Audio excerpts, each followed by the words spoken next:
ମୁଁ ମୋ ମାମୁଁ ଘରକୁ ଏବେ ଯାଇଥିଲି, କାହିଁକି ଯାଇଥିଲି ତା ରିଜିନଟା ହଉଛି ମୋ ମଝିଆ ମାମୁଁ ଜଗନ୍ନାଥ ମଲ୍ଲ ଆଉ ମୋ ମାଇଁ ମାଳତୀ ମଲ୍ଲଙ୍କର ବହୁତ ଇଚ୍ଛା ଥିଲା ତାଙ୍କ ଗାଁରେ ଗୋଟେ ମନ୍ଦିର କରିବା ପାଇଁ।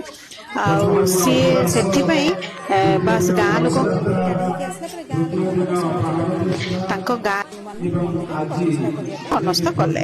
ଶେଷରେ ଗାଁ ଲୋକଙ୍କ ସହଯୋଗ କ୍ରମେ ସେ ସୁଚାରୁ ରୂପେ ମନ୍ଦିର ତିଆରି କାର୍ଯ୍ୟକ୍ରମ କରିକି ପ୍ରତିଷ୍ଠା କେଡ଼େ ସୁନ୍ଦର ଭାବରେ କଲେ।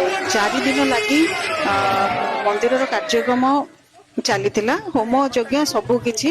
ମୋ ବଡ ମାମୁଁ କାଳୀଚରଣ ମଲ୍ଲ ଆଉ ମୋ ବଡ ମାଇଁ ବାସନ୍ତୀ ମଲ୍ଲଙ୍କ ମାନେ କର୍ତ୍ତା ରୂପରେ ସେ ସବୁ କାମ ଦାୟିତ୍ୱ ଗ୍ରହଣ କରିଥିଲେ ମନ୍ଦିରରେ।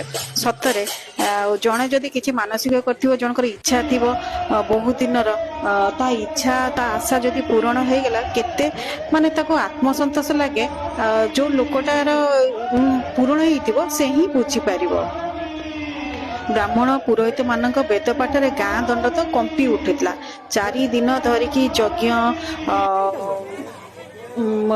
ମାନେ ବେଦ ମନ୍ତ୍ର, ଏଇଟା ହଉଛି ଆମ ଯଜ୍ଞ ମଣ୍ଡପ, ସବୁ ମାନେ କମ୍ପି ଉଠିଲା ଗାଁ ସାରା। ଗାଁ ଲୋକ ମାନେ ବହୁତ ଖୁସି ତାଙ୍କ ଗାଁରେ ହନୁମାନ ମନ୍ଦିର ମୋ ମାମୁଁ କରିଛନ୍ତି ବୋଲି।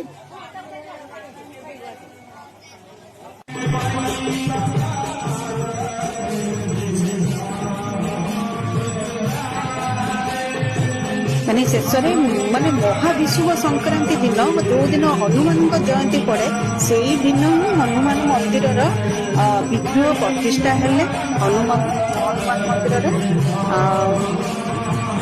ସବୁ କାର୍ଯ୍ୟକ୍ରମ ସୁଚାରୁ ରୂପେ ମାନେ କହିବାକୁ ଗଲେ ଭଗବାନଙ୍କ ଆଶୀର୍ବାଦରୁ ସବୁ କିଛି ସୁରୁଖୁରୁରେ ସୁଚାରୁ ରୂପେ ହେଇଥିଲା।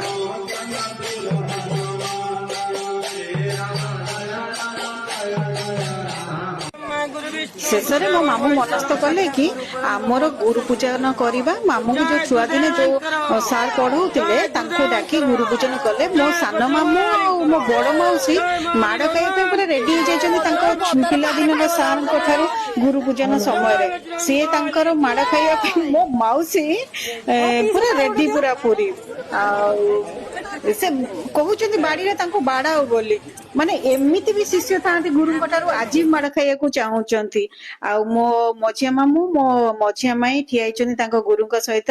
ଶେଷରେ ଗାଁ ଲୋକଙ୍କ ସହଯୋଗରେ ମୋ ମାମୁଁ ତାଙ୍କ ମନ୍ଦିର ଟାକୁ ଗାଁ ଲୋକଙ୍କୁ ହସ୍ତାନ୍ତର କରିଦେଲେ, ଯେମିତି ସୁଚାରୁ ରୂପେ ଠାକୁରଙ୍କ ପୂଜା ନୀତି ନିୟମ ସବୁ କିଛି ଠିକ ଠାକ ରେ ଚାଲେ।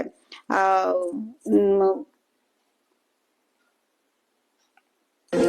ତାପରେ ସନ୍ଧ୍ୟା ବେଳେ ଗାଁ ଲୋକଙ୍କ ମନୋରଞ୍ଜନ ପାଇଁ କିଛି ସାଂସ୍କୃତିକ କାର୍ଯ୍ୟକ୍ରମର ଆରେଞ୍ଜମେଣ୍ଟ କରାଯାଇଥିଲା।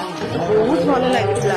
ଆଉ ହନୁମାନ ଯିଏ ହେଇଥିଲେ ସିଏ ଆସିକି କଣ କରୁଥିଲା, ବୁଲି ବୁଲିକି ସମସ୍ତଙ୍କ ଠାରୁ କଦଳୀ ଖାଉଥିଲେ। ମୋ ମାଇଁ ମାନଙ୍କ ପାଖରୁ କଦଳୀ ଯେତେବେଳେ ଖାଇଲେ ମତେ ତ ବହୁତ ଇଚ୍ଛା ହଉଥିଲା, କିନ୍ତୁ ଡର ଲାଗୁଥିଲା।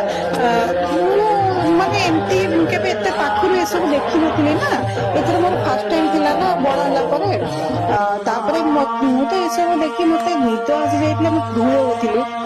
ସେତେବେଳେ ମୋର ଜଣେ ଗାଁ ହିସାବରେ ମାମୁଁ ହେବେ ମତେ ଚୁଇଙ୍ଗମ ଦେଇକିନା କହିଲେ, ଛୁଆ ବେ ଚୁଇଙ୍ଗମ ଖାଇଦେ। ସତରେ କେତେ ଆନ୍ତରିକତା ସେମାନଙ୍କ ଭିତରେ ଥାଏ।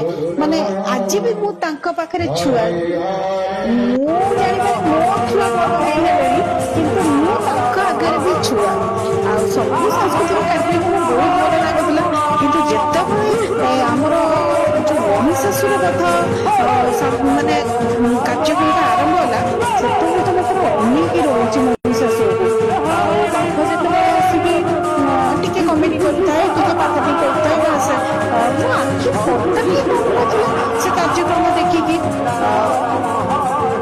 ମାନେ ଆପଣ ମାନେ ଯଦି ମାନେ ଏସବୁ ପରିବେଶ ସହିତ ଯିଏ ମାନେ ଚଳିଥିବେ, ସେ ଜାଣିଥିବେ ମାନେ କେତେ ଏସବୁ ଜିନିଷ କେତେ ମଜା ଲାଗେ, କେତେ ବଢିଆ ଲାଗେ। ମୁଁ ତ ମୋ ନିଦ ଭାଙ୍ଗିକି ପୁରା ଅନେଇଛି ମହିଷାସୁର ବଧ। ଯେତେବେଳେ ମା ଦୁର୍ଗା ବସିକି ମହିଷାସୁର ପେଟରେ ଛୁରୀ ଭୁଷୁଥାନ୍ତି, ଛୁରୀକୁ ଯୋଉ କଣ୍ଟା ଭୁଷୁଥାନ୍ତି ଆଉ ଖଣ୍ଡା ଧରିକି ଯୁଦ୍ଧ ଚଲେଇଥାନ୍ତି। ମତେ ଲାଗୁଥାଏ ଖଣ୍ଡାରେ ସେମାନେ ସେଇଠି ଏଇ ଖଣ୍ଡା ଗୁଡାକୁ ଦେଖିଲା ବେଳକୁ